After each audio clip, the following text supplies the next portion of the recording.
Bonjour les amis. Alors, même canal, on est de l'autre côté par rapport à la semaine dernière, mais regardez ça la météo, c'est incroyable, on n'est plus du tout au mois de janvier là. Bon, les ombres elles sont longues, donc ça veut dire que le soleil est encore bas, mais franchement, on va remercier les monsieur météo qui font la pluie et le beau temps pour leur grande magnanimité, comme ils sont gentils, une si belle journée. C'est vraiment sympa.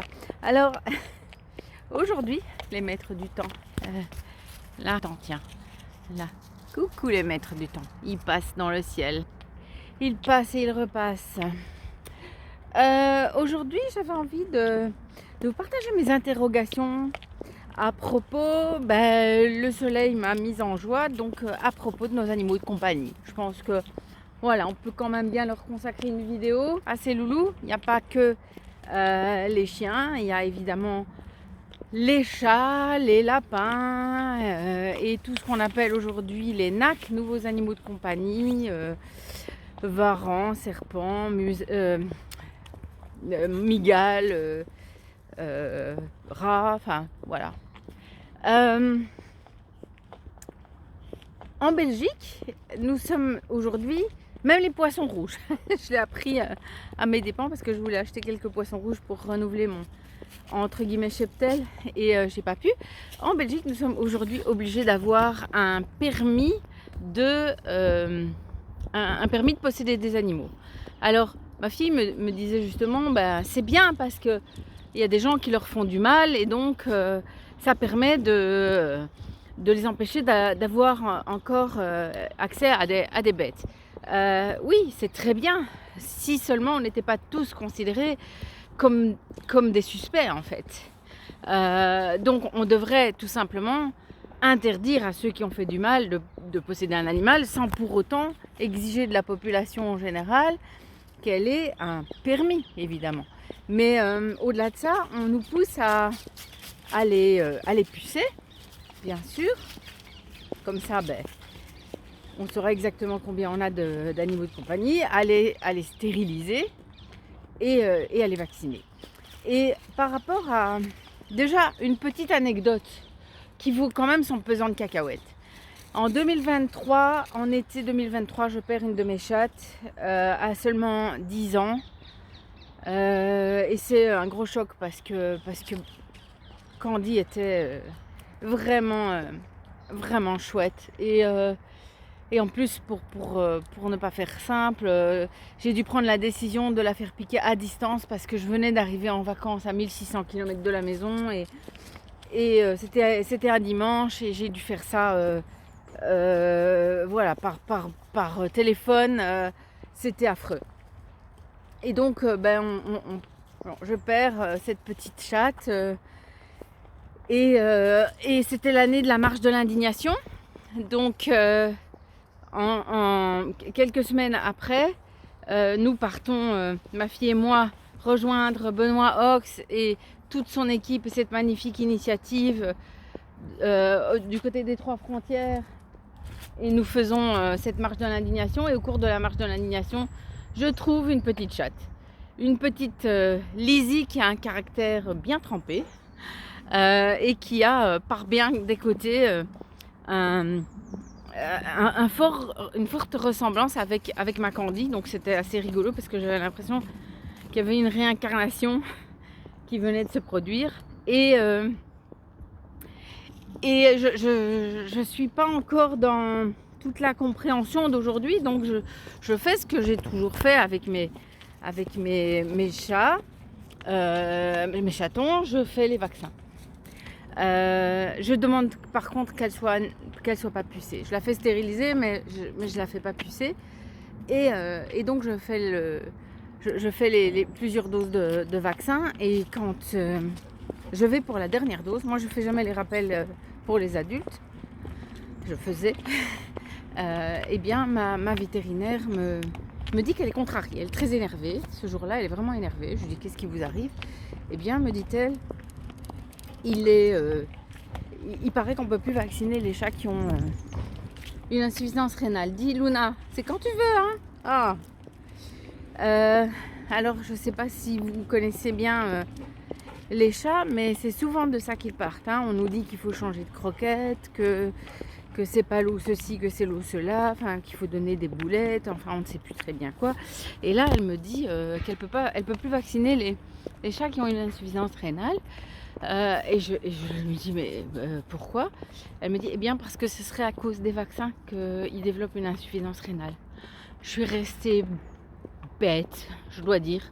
J'ai regardé la vétérinaire, j'ai regardé l'aiguille qui était encore plantée dans mon chaton. Et puis je me suis dit mais pourquoi elle me l'a pas dit avant quoi? Pourquoi elle me l'a pas dit? Inutile de vous dire que c'était classé pour moi après. Hein. Maintenant, elle avait eu toutes ses doses, je ne pouvais rien y faire. Mais voilà, ça, déjà une première interrogation qui vaudrait la peine qu'on se penche sur la chose, et peut-être qu'il y a des vétérinaires parmi vous qui pourraient me donner leur expérience et leur avis. Et bien sûr que les vétérinaires, c'est leur fonds de commerce. C'est comme les pédiatres. Hein. Un pédiatre, à part l'alimentation et les vaccins, je ne sais pas trop surveiller la croissance d'un enfant, ça peut se faire à l'eau et nez, quoi. Et donc, mais même l'alimentation, même les vaccins. Donc le pédiatre, il peine quand même à se faire une patientèle. Donc il est très à cheval sur... Tiens Jasper, viens. Bonjour. Il est très à cheval sur le carnet de vaccination. Le vétérinaire, c'est un peu pareil. Voilà. Donc si vous êtes vétérinaire, n'hésitez pas à me partager votre expérience. Mais pour en revenir à la stérilisation, mais je ne dis pas que j'ai la réponse. Il y a Luna qui se fait qui se fait désirer, elle va à son aise, elle, hein. À son aise. Je ne dis pas que j'ai la réponse parce que beaucoup de chats errants qui se reproduisent, qui se battent, qui meurent de faim, qui fouillent dans les poubelles, c'est problématique, on est bien d'accord. Mais il y a une petite année, chez moi, il y avait quasiment plus de chats errants. Et qu'est-ce que je voyais apparaître dans les rues? Des rats. Alors quand même, l'histoire, elle nous a appris qu'on a introduit le chat dans les granges, dans les greniers, dans les villes, pour lutter contre la peste. La peste qui était transmise par les puces des rats. Donc, je me suis demandé si c'était tout à fait bon pour nous, finalement. Aussi, indirectement. Pour les chats, si vous les stérilisez tous, ça va être compliqué, il n'y en aura plus. Ou alors, il faudra les acheter grâce à votre permis, hein, bien sûr. Alors, est-ce que c'est vraiment pour le bien de ces animaux, ou est-ce que c'est pour une autre raison? Et là, bien sûr, on doit toujours aller voir un petit peu ce qu'ils nous racontent du côté du Forum économique mondial de Davos, le World Economic Forum de ce cher Klaus Schwab. Et Klaus Schwab, qu'est-ce qu'il nous a dit il y a quelques années? Que les animaux avaient un mauvais... Les animaux en général, mais surtout les animaux dont on n'a pas vraiment besoin, c'est-à-dire les animaux de compagnie qui ne sont pas utiles, on ne les mange pas, ils ne produisent pas de lait, donc c'est du luxe, entre guillemets, eh bien, ils ont un mauvais bilan carbone. Ah, alors là, je peux vous dire que j'ai été vérifiée. Je suis restée attentive à chacun de mes chats et de mes chiens. Eh bien, tous, sans exception, je peux vous le garantir les amis, ils respirent. Et oui, comme des gros, sans gêne, ils respirent de l'oxygène. Et vous savez ce qu'ils font en plus? Eh bien, en plus, ils rejettent du CO2. Comme ça, quoi. Dans les maisons des gens. Et quand ils ronronnent, c'est peut-être pire. Et Jasper qui court. Là, il est en train de polluer la planète parce que il est en train de produire beaucoup de CO2. Que les végétaux se nourrissent de CO2. Qu'on mette du CO2 dans les serres pour faire pousser des tomates plus grosses. ou qu'au moment où la planète était beaucoup plus riche en CO2 qu'aujourd'hui, elle était très très verte et que maintenant qu'il y a de nouveau plus de CO2, elles redeviennent couvertes d'arbres florissants, de végétaux magnifiques, ça n'a sûrement aucun intérêt et ça ne va sûrement pas contrebalancer cette respiration incessante de nos animaux de compagnie que Monsieur Schwab conseille de ne plus nourrir. Voilà, pour que il cesse cette habitude extrêmement toxique de respirer. Voilà. Alors j'ai quand même vu qu'il y a des nuances, il y a des nuances. On commencerait éventuellement par les nourrir avec des farines d'insectes. Ça a l'air d'être intéressant. Donc des publicités avec des gens, des jolies jeunes filles en tablier blanc qui ont l'air d'avoir 21 ans et qui se prétendent nutritionnistes vétérinaires. Il y en a pas mal sur les réseaux pour le moment qui vous expliquent que si votre chien se gratte, qu'il se lèche les pattes ou qu'il secoue la tête, c'est qu'il est allergique à tout, toutes les protéines animales qu'il mange normalement dans la nature, donc les volailles, l'agneau, le bœuf, enfin je sais pas, ça dépend de la taille du chien. Hein. Mes chats ils tuent rarement un bœuf, mais peut-être à beaucoup de chats. Mais bon, dans la nature, désolée, hein, je vois de temps en temps, je fais passer mon téléphone sur mon visage, puis comme je suis à moitié éblouie, je sais pas trop ce que je vous montre. De temps en temps, j'espère que je vous montre quand même quelque chose d'autre qu'une partie de ma tête décapitée. Donc, ils seraient devenus allergiques à... Ils sont devenus allergiques à toutes les protéines animales. Le porc, le bœuf, le canard, la dinde, le poulet, l'agneau et le poisson. Ah oui, aussi. Ils sont allergiques absolument à tout, sauf aux insectes. Ça c'est formidable. Ça, je suis tout à fait rassurée. J'espère que... Attention au petit chien. Voilà, super, merci. Oui, je tiens. Luna a beau voir les vélos, je suis toujours un petit peu dubitative sur le fait qu'elle ne va pas faire un écart de conduite et se jeter sous les roues, ce qui résoudrait probablement son problème de bilan carbone, mais qui me ferait beaucoup pleurer. Et du coup, je rajouterais du carbone à cette vilaine habitude que j'ai moi-même d'en expirer, d'en exhaler. Et ça serait quand même très très mauvais pour la planète. Donc même rien que vous parler, à mon avis, ça doit être mauvais pour la planète. Heureusement qu'il y a quelques arbres qui ont envisagé peut-être de capter mon CO2, mais je regarde surtout ces belles rayures dans le ciel qui sont tout à fait rassurantes. Je suis sûre que ça c'est vraiment très très bon pour nous. Ça c'est excellent, ça, le barium, le technétium, le strontium, c'est vraiment des trucs. Tout le tableau de Mendeleïev il passe, mais c'est pas grave, ça, c'est pas grave.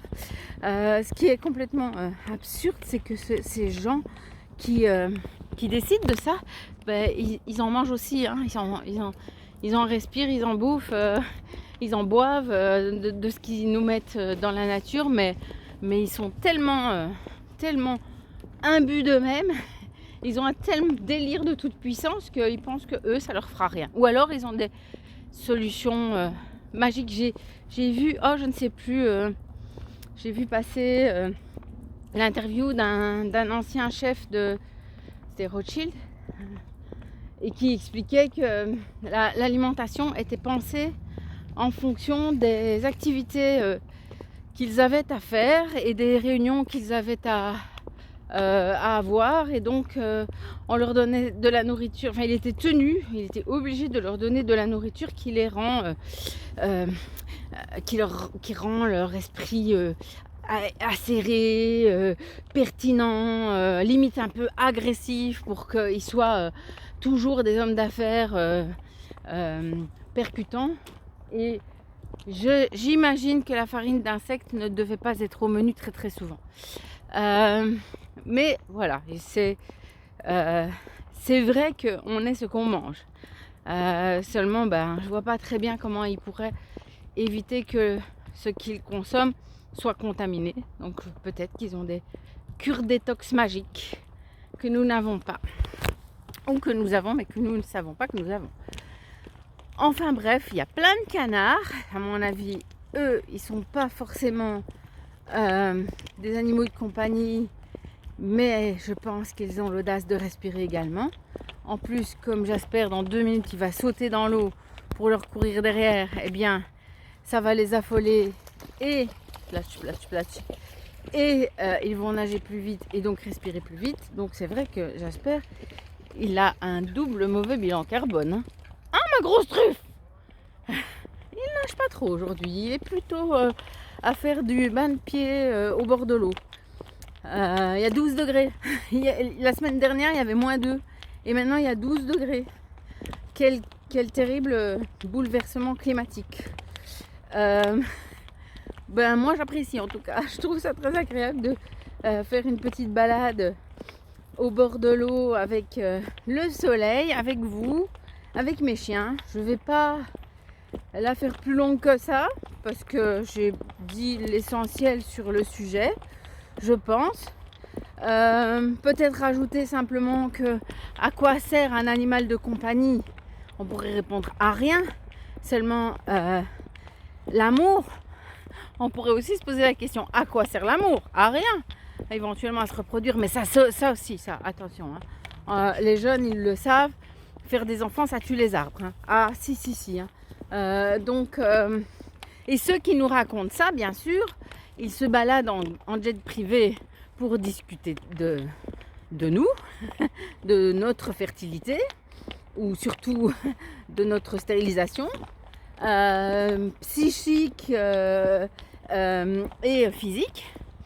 Mais ils peuvent aussi mettre du sable blanc de je ne sais plus quelle magnifique contrée et le faire par tonnes, le faire se déplacer, traverser la moitié des océans pour aller créer des plages artificielles de sable blanc pour Monsieur Gates parce qu'il a besoin de sable fin pour se concentrer sur notre avenir et pour se demander comment réussir le même coup qu'en 2014 quand au Kenya il a fourré dans les vaccins tétanos 30% de doses stérilisantes, hein, anti-HCG, donc qui provoquaient des fausses couches à répétition aux femmes. Hein, à partir du moment où vous êtes immunisé contre l'hormone de grossesse, vous ne pouvez plus faire d'enfants.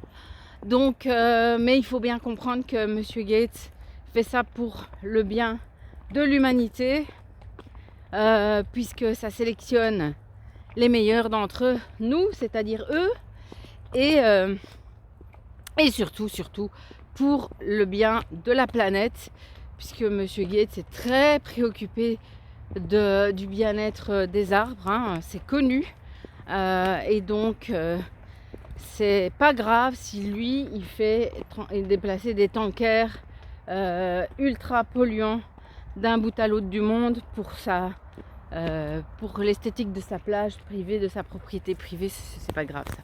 Mais que nous, on puisse avoir du plaisir à caresser un animal, à avoir une compagnie qui est parfois la seule compagnie qui reste à des personnes isolées, malades, âgées, qui sont qui soient douces et sans jugement, hein. La compagnie d'un animal, c'est inestimable. Et bien évidemment, pour pouvoir vendre plus d'antidépresseurs, il faut supprimer ça aussi, hein. Comme ça, on a plus ce contact vivant, ce contact parfois tellement plus humain que l'humain.